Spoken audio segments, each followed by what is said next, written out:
Chapter 20. Chapter 20 is about sourcing, about agile sourcing or agile contracts. And it makes sense to spend some time over there because agile sourcing in a way is different. You may start with it because your supplier demands it, and you may impose it on your supplier, but it makes sense to really take a look at how you're actually going to execute it. Because it will make change in the way of working, so also in the way you have contracts, in the way you do your collaboration. One thing though, whatever you do, also still focus on the outcome of the results.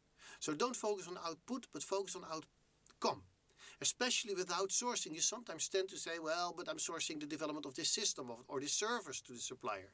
Yeah, okay, but you do this service or this product because you expect a certain outcome, a certain profit, a certain customer satisfaction.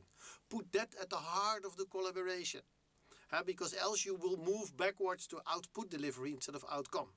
So whatever way you find, make sure that the focus is on the outcome you deliver together. Also, look for constructions where there's a win-win and a lose-lose setup. I've seen too many situations where the win for the customer was a lose for the supplier or vice versa. So find these constructions that if the team delivers earlier, it's not a lose for the supplier, but it's also a win. So they get their money earlier or they get the fixed price earlier. Or in case there is attrition, people leaving at the supplier side, that is not just only a lose for the supplier, but also in a way a lose for the customer. Because then you really have a partnership. You really have a joint collaboration where there's a win-win and a lose-lose. So spot the ones which are not in balance. Finally, you will also need an agile contract.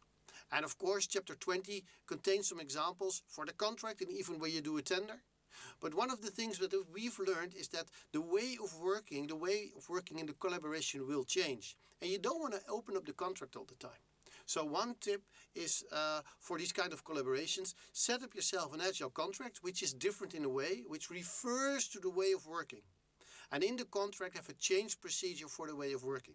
So in that sense, the way of working with your supplier or with the customer can change and can evolve, but you don't have to open up the contract all the time. That's what it is. So also in subcontracting, also in outsourcing, Agile can find a perfect way. Just change the way of working and use an Agile contract.